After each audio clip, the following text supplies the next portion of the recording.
যোৱাকালি যেটো অত্যন্ত গৰ্হিত ঘটনা এটা হৈছিল আৰু যোৱাকালিৰ পৰাই আমি সকলো দিক চাই আছিলোঁ আৰু আজি মই নিজে ইয়ালৈ আহি ছোৱালীগৰাকীৰ কেনেকুৱা অৱস্থা চাই গ'লোঁ আৰু যথেষ্ট আগতকৈ যথেষ্ট ডেভেলপ কৰিছে যথেষ্ট ৰক্তক্ষৰণ হোৱাৰ কাৰণে ব্লাড কমি গৈছে এতিয়া ব্লাড দিব আগতকৈ বহুখিনি ডেভেলপ কৰিছে কিন্তু মোটামুটিকৈ কেইবাঠাইতো যেহেতু চকা অস্ত্ৰৰে আঘাত কৰিছে মূৰত বুকুত ডিঙিত গতিকে খুব সংকটজনক অৱস্থাতে আছে গতিকে এই ঘটনাটো আমাৰ কাৰণে অত্যন্ত দুখজনক তাৰ লগে লগে উদ্বেগজনকো ঘটনা নলবাৰী জিলাত আগতে এনেকুৱা ঘটনা হোৱা নাছিল গতিকে এনেকুৱা ধৰণৰ ঘটনাই আমাক চিন্তিত কৰিছে মই অসম পুলিচকো ধন্যবাদ দিম নলবাৰী পুলিচকো ধন্যবাদ দিম যে ইতিমধ্যে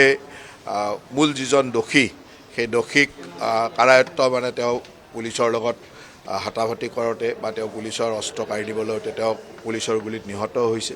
গতিকে আৰু ইয়াৰ লগত আৰু কোন জড়িত আছে ইয়াক চাব লাগিব কাৰণ এই লাভ জেহাদৰ ঘটনাবিলাক লাহে লাহে বাঢ়ি আহিছে ইয়াৰ ভিতৰত অন্তৰালতনো কি আৰু কোনোবা মানুহ আছে নে কাৰণ তেওঁ এটা কথা ঠিক যে এটেক কৰা মানুহ এজনে আছিল সেইটো স্পষ্ট কিন্তু তেওঁক লৈ আহা তেওঁক সহায় কৰা কোনোবা আৰু মানুহ আছিল নেকি এই কথাখিনি চাব লাগিব পুলিচে এই কথাবিলাক চাই আছে আৰু চৰকাৰ অত্যন্ত কঠোৰ হ'ব আমি ইতিমধ্যে লাভ জেহাদ বা ইত্যাদিৰ কাৰণে আমি UCC আনিছোঁ ষ্ট্ৰং একশ্যন লৈছোঁ আৰু চৰকাৰ অত্যন্ত কঠোৰ হ'ব পুলিচ প্ৰশাসনে ইয়াত ক'তো এটাও পানী নহৰাকৈ যিমানখিনি কাম কৰিব লাগে কৰিব আৰু মই পৰিয়ালৰ লোককো লগ পালোঁ দেউতাক খুৰাক দুয়োগৰাকী আছে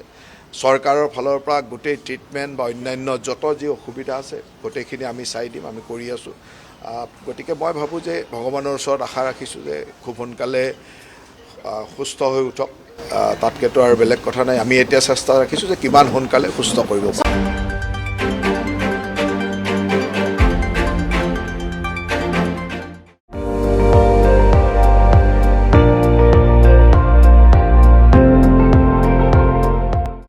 আপুনি চাই আছে ND24 সৰ্বশ্ৰেষ্ঠ নহয় সৰ্বোত্তমৰ দৌৰ